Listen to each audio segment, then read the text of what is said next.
Hola a todos, en esta lección vamos a ver la inflación y los tipos de interés. En primer lugar, ¿qué es inflación? Es el crecimiento de los precios. Este crecimiento es general y sostenido en el tiempo. La inflación se mide a través del índice de precios de consumo, lo que se llama el IPC. La inflación puede ser de diferentes maneras. Si la inflación es moderada, hasta un 4%, se llama inflación rampante. Quiere decir que es una inflación que no es muy negativa para la economía, una inflación aceptable. Cuando la inflación es más alta, se llama inflación abierta, que va entre el 5 y el 10%. Quiere decir que los precios aquí se suben con una ligera importancia.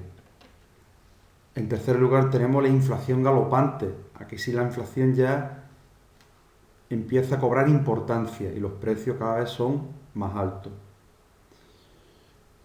A continuación tenemos la hiperinflación, que es cuando los precios se multiplican ya de una forma disparatada.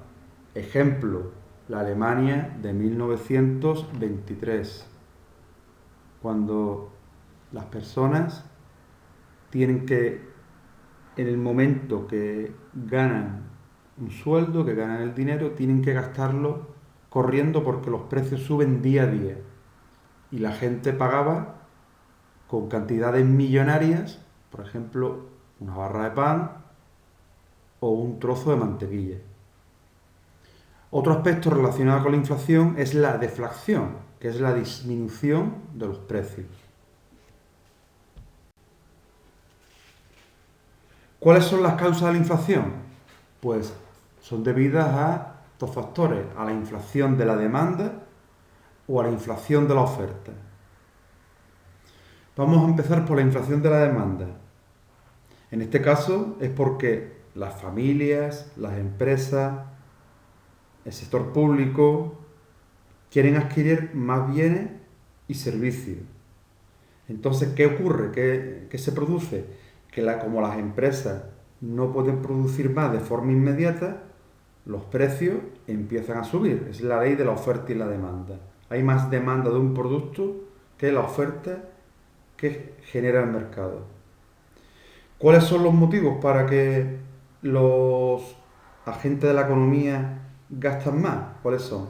Pues son las expectativas positivas sobre el futuro, que mueven a la gente, mueven a las familias a consumir más y a las empresas a invertir más. Otro motivo sería el aumento de gasto del sector público, por ejemplo, en ayudas sociales. Cuando se dan muchas ayudas sociales, se generalizan, eso provoca que la gente tenga más dinero, puedan gastar más y ese gasto lo que hace es subir la demanda, entonces los precios terminan también subiendo. En el aspecto de la inflación de la oferta, ¿por qué se produce? Pues cuando aumentan los costes de producción, por ejemplo, cuando aumenta el petróleo. Un caso importante en la historia contemporánea y en la economía contemporánea fue la crisis del petróleo de 1973. Esa crisis motivada por un conflicto que se dio entre Israel y los países árabes. Los países árabes presionan todo de una manera, ¿cuál? Incrementando el valor del crudo, del petróleo. De esa manera meten presión a los gobiernos occidentales que apoyaban a Israel y ese aumento del petróleo provoca una inflación de costes enorme. Hace que todo cueste mucho más. Entonces, en este caso sería la inflación de la oferta. Vale más el petróleo, vale más el transporte o los salarios de los trabajadores son más altos, suben, pues eso repercute en los precios. Tú tienes una fábrica y tus trabajadores ganan hoy un 10% más que hace un año, por algún tipo de ley o algún tipo de convenio, tu producto cuando lo vendas, pues le tienes que meter ese coste que tiene de los trabajadores, de ese aumento de salario de los trabajadores, lo tienes que meter en el precio del producto final. Entonces provoca una inflación de la oferta. ¿Cuáles son los efectos de la inflación? Pues en primer lugar sería la pérdida de poder adquisitivo de la gente, de las familias. En el caso de que la inflación sea muy elevada, pues la gente adelanta las compras, quiere comprar porque sabe que los precios van a subir. ¿Esto qué provoca? Puede provocar desabastecimiento. Los comercios se pueden quedar sin algunos productos y lo que genera malestar social. Todo esto provoca una espiral de salarios-precios. Suben los salarios, lo que provoca un aumento de los costes de producción para la empresa. Ese aumento de los costes de producción los revierte el empresario en un aumento del precio de los productos. Y esto es una espiral, ¿vale? Una espiral de precios, salarios, salarios, precios.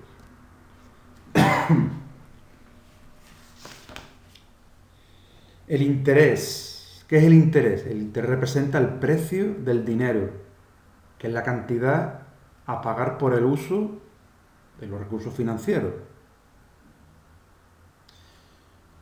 El interés en cualquier economía, siempre que hay un préstamo de dinero, pues existe una compensación económica.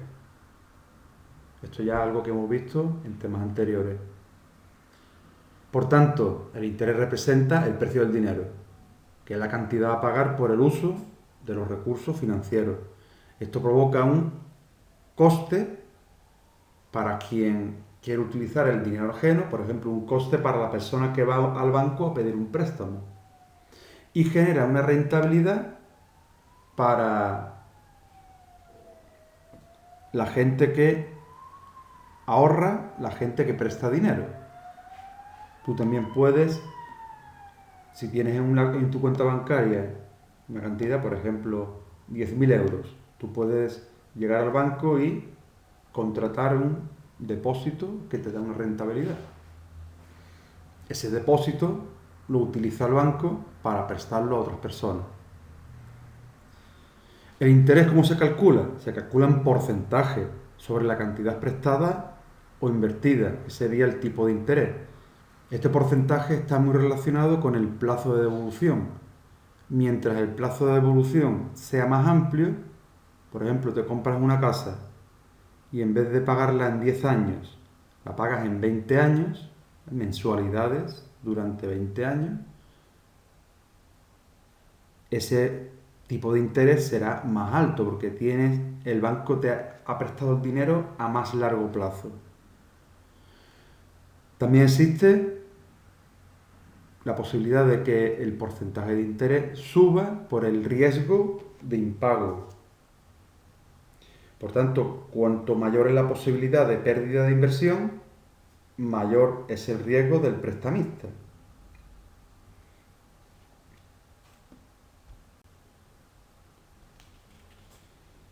Dentro de la evolución de los tipos de interés, pues esta evolución de los tipos de interés vienen determinados por la oferta y la demanda de recursos financieros, que esto está expresado en el mercado del dinero. Este mercado de dinero hay una oferta de fondos, son prestamistas, personas que quieren prestar dinero, o mejor dicho, fondos de inversión, son grandes grupos financieros que se dedican a prestar dinero y prestar dinero a los países, que hoy en día los fondos de inversión son los que financian el gasto de los países. Los países emiten deuda pública y esa deuda pública es comprada por estos fondos de inversión. Después los países tienen que pagar el dinero prestado y con una tasa de interés. Ya sabemos que está la prima de riesgo, que supone el porcentaje de interés que ganan esos fondos de inversión cuando invierten. Si un país tiene una situación económica positiva, la prima de riesgo será muy pequeña, muy baja. Por tanto, el interés que se paga será bajo. En cambio, cuando un país tiene una situación económica negativa, una situación de crisis, donde el Estado recauda poco dinero o menos dinero del que pensaba y gasta más dinero del que pensaba.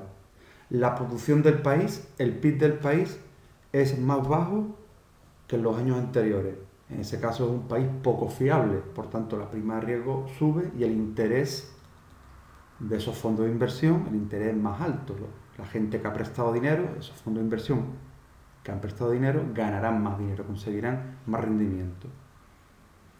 Por tanto, en este mercado de dinero hay una oferta de fondos, los prestamistas, y también hay una demanda de fondos, que son la gente que necesita el dinero. En una situación ya más macroeconómica, más global, pues cuando un Estado quiere conseguir financiarse, quiere conseguir dinero. ¿Cuáles son los factores que influyen en los tipos? Pues son los siguientes. Por un lado está el crecimiento económico.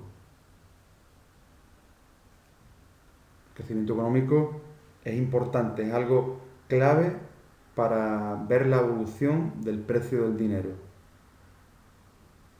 Cuanto hay más necesidad de dinero, el precio del dinero se eleva. Cuando hay menos necesidad de dinero, el precio del dinero se mantiene o baja. La siguiente es la confianza en el prestatario. Si existen dudas sobre la capacidad de devolución del que ha conseguido estos fondos, del que ha conseguido estos préstamos, el tipo de interés que se aplica será mayor. En este caso, aquí estamos hablando, esta confianza del prestatario está en relación con la prima de riesgo. La prima de riesgo, ¿vale?, marcaría la confianza del prestatario. Si la confianza es muy buena, la prima de riesgo será más baja. ¿Por qué? Porque hay más fiabilidad para que te devuelvan ese dinero prestado. En cambio, si la confianza no es buena, porque ese país no es fiable, ese país puede entrar en quiebra, la prima de riesgo será más alta. Por tanto, la rentabilidad de la gente que ha prestado será mayor, ganará más dinero. El tercer aspecto, ¿cuál es la solvencia bancaria? Por tanto, cuanto más solvente es un banco, más fácilmente capta el ahorro en forma de depósito que puede prestar. De esta forma, esa mayor capacidad de prestar dinero, los tipos de interés se reducen. Por tanto, será más fácil conseguir préstamos. En cuarto lugar están las expectativas. Las expectativas las marcan las empresas que se dedican a hacer una estimación de futuros, de qué puede ocurrir en el futuro. Por tanto, cualquier información sobre el crecimiento económico, la inflación, la solvencia financiera o cualquier otro hecho relevante de la economía puede modificar las decisiones de los prestamistas y los prestatarios, lo que altera los tipos de interés. Estas son las agencias de calificación que valoran a una empresa, valoran a una economía con unas letras y unas pluses. Por ejemplo, AAA quiere decir que es muy buena. Si es BBB, pues ese tipo sería una confianza menor, unas expectativas más malas. Y la inflación, si los prestamistas perciben mayor inflación, exigirán unos tipos de interés nominales más altos para no perder poder adquisitivo. Si la inflación sube, por tanto, el dinero que se debe aumenta.